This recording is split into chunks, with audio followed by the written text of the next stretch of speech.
Okay, so the Reconstruction of the South and the emergence of President Ulysses S. Grant. Now, the first subtopic is going to be President Johnson faces many challenges following the Civil War. And while you're writing that down, I just want to reiterate, remember what's happened here. Lincoln has been assassinated. Vice President Andrew Johnson, a Southern Democrat, is now President of the United States. Andrew Johnson, who doesn't believe in any rights for slaves, is now President of the United States. Opposite political party than Abraham Lincoln, who is a Republican. Okay? Well, this guy is going to have the job now of trying to solve some major problems after the Civil War. Okay?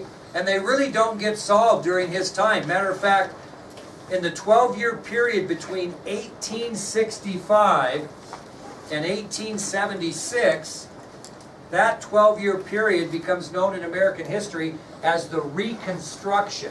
It took us that long to really reconstruct the United States the way it was prior to Civil War.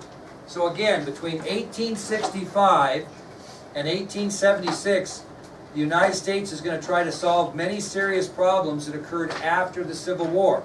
These 12 years in the history of the United States are referred to as the Reconstruction. Now, who's the first man that inherits the problem? New President Andrew Johnson.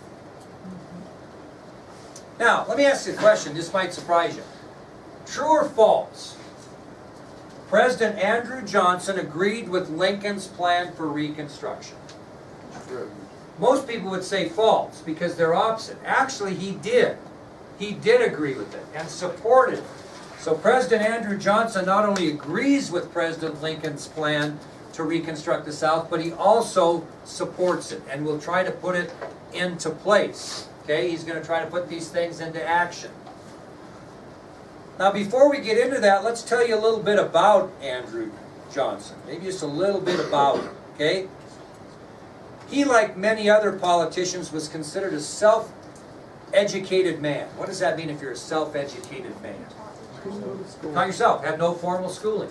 He was just like the rest of these guys from the time. So Andrew Johnson was a self-educated man. He grew up without any formal schooling like you guys are receiving. And he was always seemed to be in politics later in life. His first political position is he was elected mayor of the community that he lived in Tennessee. That was his first ever political position, is he was elected mayor of the town that he lived in Tennessee. And he did pretty darn well there, and he got a reputation in Tennessee as a pretty good politician. Now, we talked about politicians. What do they, when they get a little bit bigger, what do they run for? What type of positions do they run for? Like what? They usually in order, you usually run for the House, and then you run for the Senate. That's normally what they did. Well, he had a little bit of a hiccup in between. In 1843, he was elected to the House of Representatives. In 1843, he was elected to the House of Representatives. And normally after a successful career in the House, they end up going to try to get into the Senate, right? Well, he took a little U-turn. It wasn't bad. In 1853, after serving 10 years in the House, he was elected governor of Tennessee. Governor of Tennessee. So from 1843 to 1853, he served in the United States House of Representatives from Tennessee. And then in 1853, he was elected governor of Tennessee. Then, after serving one term as governor, in 1857, he was elected to the United States Senate. Okay? So, 57. So he had a pretty good political career. He started out as a mayor of his community in Tennessee. In 1843, he was elected to the House of Representatives. Served there for 10 years. In 1853, he was elected governor of Tennessee. And he served one term or 4 years as governor. And then in 1857, he was elected to the United States Senate. Now, this was interesting about Andrew Johnson. Although he was a Southerner, he was loyal to the Union. Okay, he was loyal to the Union. And he spoke out against Tennessee seceding from the Union when they did. He spoke out against that. He was not for secession. He was loyal to the Union. And that, kiddos, is why Lincoln chose him as his vice presidential running mate in 1860. Because it would seem odd to choose a Southern Democrat as your running mate. Well, the difference was Johnson was a Southern Democrat, but he was very loyal to the Union. And that made him someone that Lincoln felt that he could run with.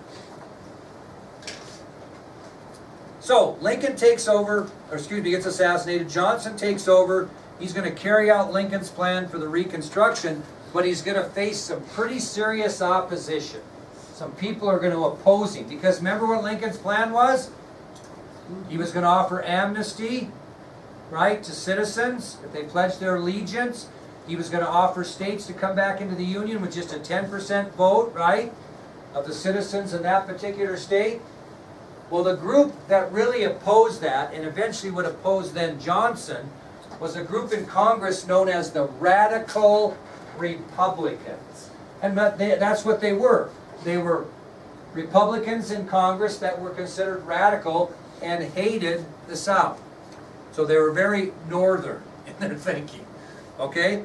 So as President Johnson will carry out his plans for Reconstruction, he's going to face serious opposition from the Radical Republicans. Again, they were just simply radical members of Congress that believed that the Lincoln-Johnson plan for Reconstruction was what?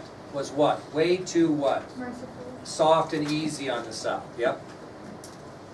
Now, who controls Congress? Which party? Republicans or Democrats? Republicans. And there are more radical Republicans in Congress than they are what we would call moderate Republicans. So not only did the Republicans rule Congress, but the radical branch of the Republican Party outnumbered the moderates. So who controls Congress then in essence? The radical Republicans. Okay, and that was not good for Johnson. Well, to show their displeasure for Johnson's plan for the South, this radical Republican-controlled Congress passed some laws that would make it really clear what they thought about being soft on the South. Okay? Now, are these laws they're going to pass favor Negroes or be against Negroes? Favor. Favor them because they're against the South. Okay? So the first law, and I think it's on your sheet, was called the Civil Rights Act of 1866. Remember Dred Scott? What was Dred Scott's problem? Wasn't there like a Dred Scott person? Yeah, he couldn't be free because he didn't even have a right to go to the Supreme Court. Because why? Because he wasn't a citizen. Very good, he wasn't a citizen. Well, let's see what the Civil Rights Act of 1866 does. What that did, it was passed in April of 1866, and what did it grant to all blacks? Citizenship. All blacks became citizens by virtue of the Civil Rights Act of 1866. Hey, Cody, how do you think President Johnson thought about that? No, he didn't think Negroes had any rights. So what did he do to the bill? He vetoed it. Now, just because that's a good point. Just because he vetoes it doesn't mean it doesn't pass. But he did definitely veto the bill. Because like Cody said, he didn't think Negroes had any rights. And so he certainly wasn't going to support them being citizens. So they did that just to piss Johnson off for your terms. That's all they're doing here. And this will make sense in a minute. So why the radical Republicans passed the Civil Rights Act of 1866? Because they know that President Johnson is going to veto it. They know it. But they passed into law, and now all blacks are citizens of the United States, which is probably right, but that isn't what Johnson thought. Okay? The second one, if you haven't heard of, you will, was the 14th Amendment to the United States Constitution. Do I need to move you to? No. Okay, the 14th Amendment to the United States Constitution. Now this is a biggie because it's an amendment to the United States Constitution. And it was passed in 1868 and it stated two things. It stated two things, the 14th Amendment of the United States Constitution. What did it state, anybody know? Something haven't got the that government. has to do with slavery. kind of. First thing it said is that all people of the United States are citizens of the United States. So it just clarifies the Civil Rights Act of 1866 that only gave citizenship to blacks. They're basically restating that anyone that resides or lives in the United States is a citizen of the United States. But it wasn't for women, was it? Oh yeah, citizenship, but not the right to vote, which we'll Oh, get to. I get you. Yeah. Yeah. So it stated first of all that all people of the United States are citizens of the nation. I think that's important. The second thing it said, Mrs. Montoya, is that all male citizens, black and white, could vote. Okay.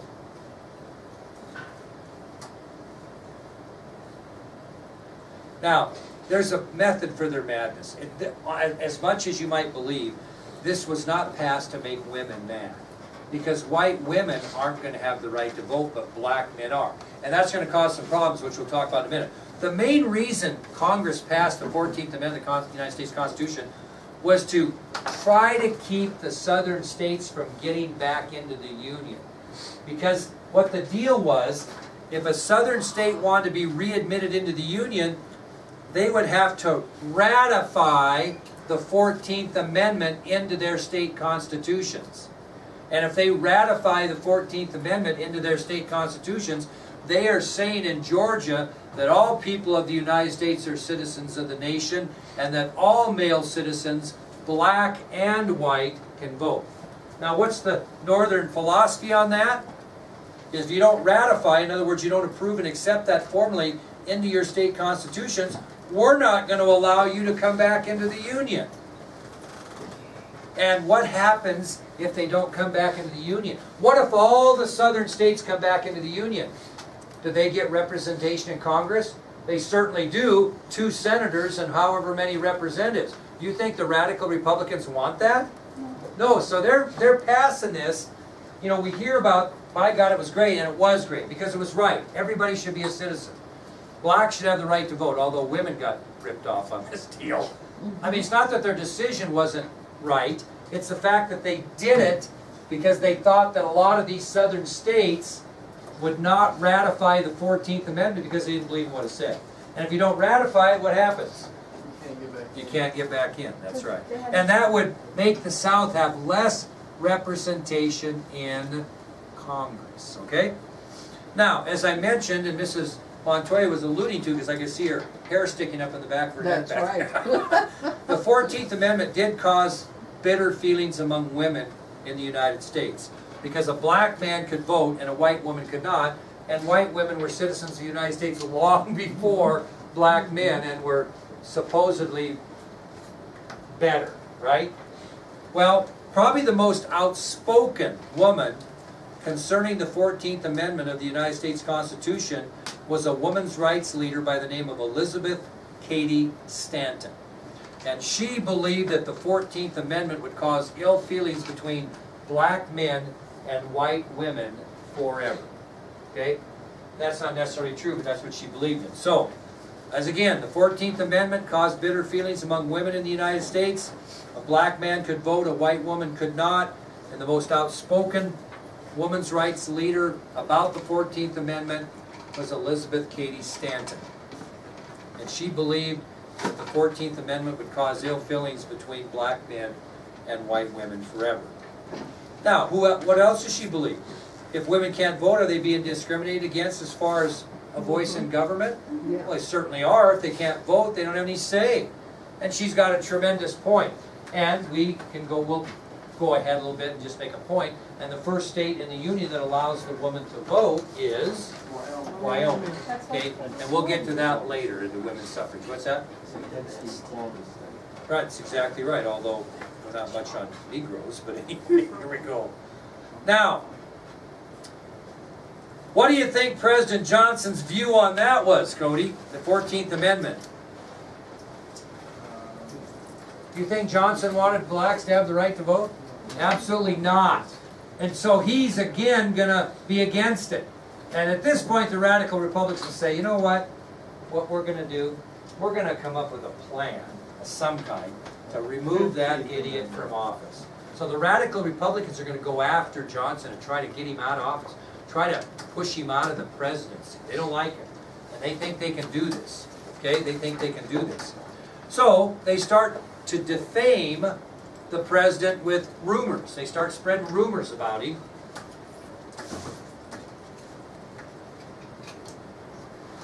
And the first thing they started telling people, which might have been kind of true, is that he was a drunkard while serving as president. Now you saw the video where he was drunk at his inauguration as vice president, so he opened himself up pretty good for that one. But they started accusing him of being a drunkard in office. Didn't one of his sons die from alcohol poisoning? Did you write a report on him? Yeah, you could be. You might know more than I do. Yeah, could be. From alcohol. Alcoholism was not an uncommon way to die in those days, to be honest with you. Okay? So they started telling everybody he was a drunkard while serving as President of the United States. Then they even got as low to say that he had a harem of loose women in the White House. True story. They sent out rumors that he had been harboring a harem of loose women, which means they were what? Prostitutes. Yeah. More politically correct would be prostitutes, okay? Well, anyway, so they started telling all these rumors about him, and they were planning to try to impeach him. It's an important term, you know, impeach him. Okay, that's how you get rid of a president, but I'm going to explain the process, and when I get done with this in the next day or two, you'll understand impeachment, and I'll bet you 90% of the kids in this school do not. Okay, so they made plans to try to impeach the president, but they couldn't impeach him on rumors that he was a drunk in office and that he had a harem of loose women in the White House, and so they decided to set him up.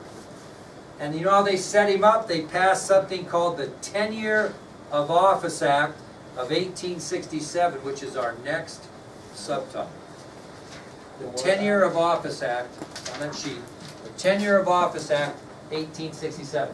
And the radical Republicans in Congress passed this simply to set up President Johnson for impeachment. So isn't impeachment just like an unhonorable discharge almost? Oh no, not at this level, okay? We'll get into it though, it's a very good question. So, we're talking about the Tenure of Office Act of 1867, and this again was used to set up President Johnson for impeachment. Now here's what the law stated. The law required that the President of the United States had to receive approval from the Senate before he could remove any members of his cabinet. Sounds kind of simple. What would that have to do? You're setting him up.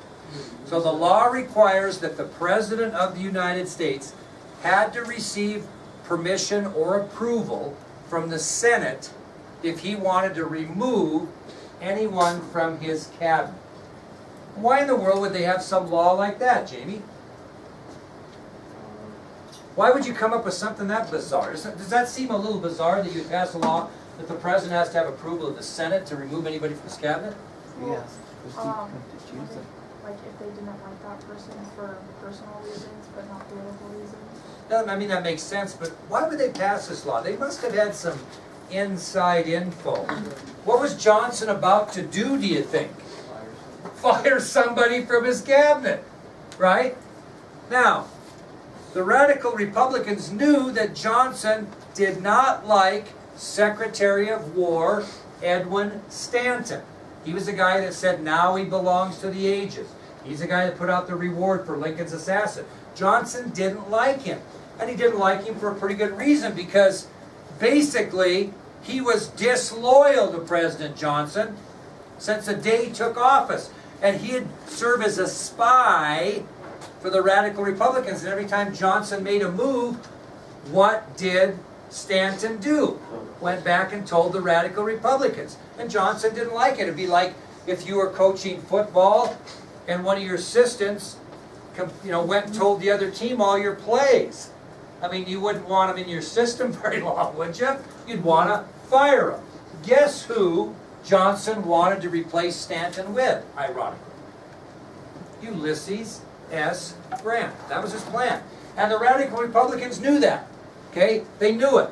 So they passed this Tenure of Office Act to set him up because they knew he wanted to fire Stanton and replace him with Grant because Stanton wasn't loyal. They knew that, so they passed this law. Well, Johnson, when he found out about this plan and this new law, he decides he's going to ruffle up his feathers and he's going to do what? Fight. He's not going to live with Edwin Stanton. He's not going to live with the radical Republicans pushing him around, and he decides he's going to fight him. Which takes us to the impeachment and trial of Andrew Johnson. It's a great story.